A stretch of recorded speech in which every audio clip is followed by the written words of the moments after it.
This is one of the most basic stitches that you can use, but depending on the result that you want to achieve, this can work well when used on fine lettering, as it doesn't add too much surface area either side, which can make the font difficult to read. I have drawn out my basic initial, and starting 1/2 centimetre away from the end, working backwards, repeat this motion, working into the same hole that you came out of, creating your back stitches.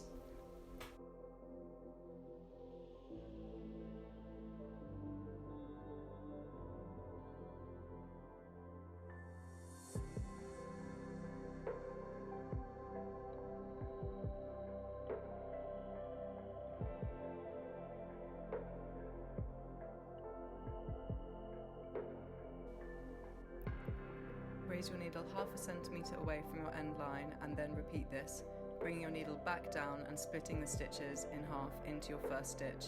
You can then repeat this all the way along your line, creating a mini chain stitch effect.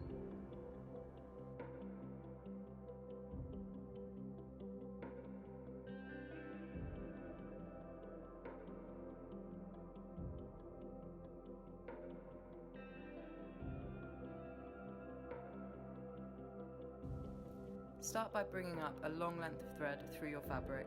Take the needle out and restring with either a thread of the same colour or contrasting, whatever you'd prefer. You can then bring this thread up and secure the long thread with little stitch anchors.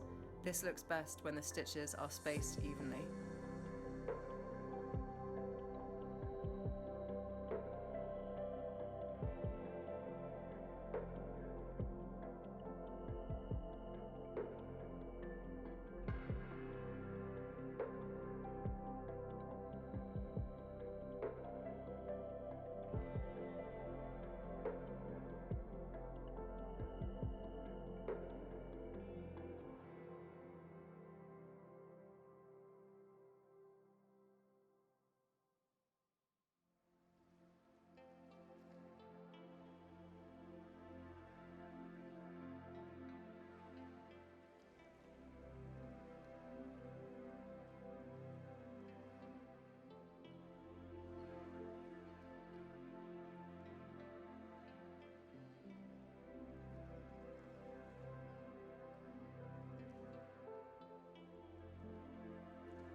For your whipped back stitches, work back stitch as normal.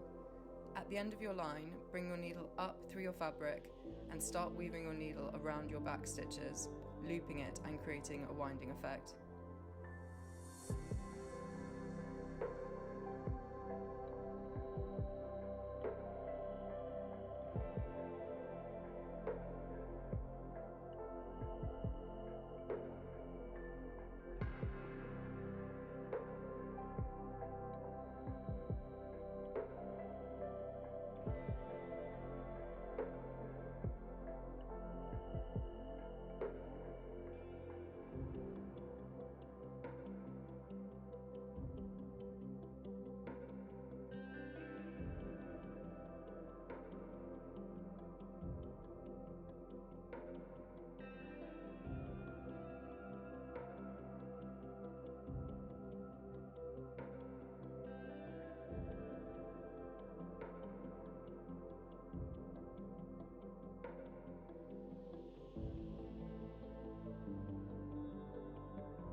finishing off with the easiest stitch, running stitch.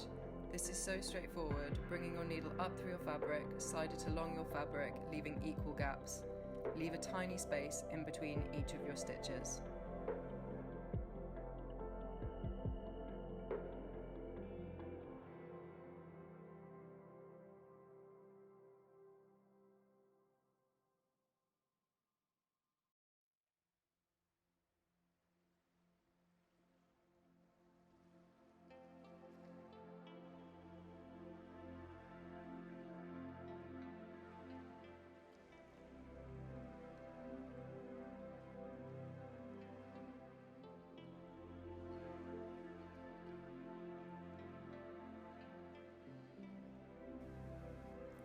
I hope that you found these helpful and that a few of these inspired your own lettering.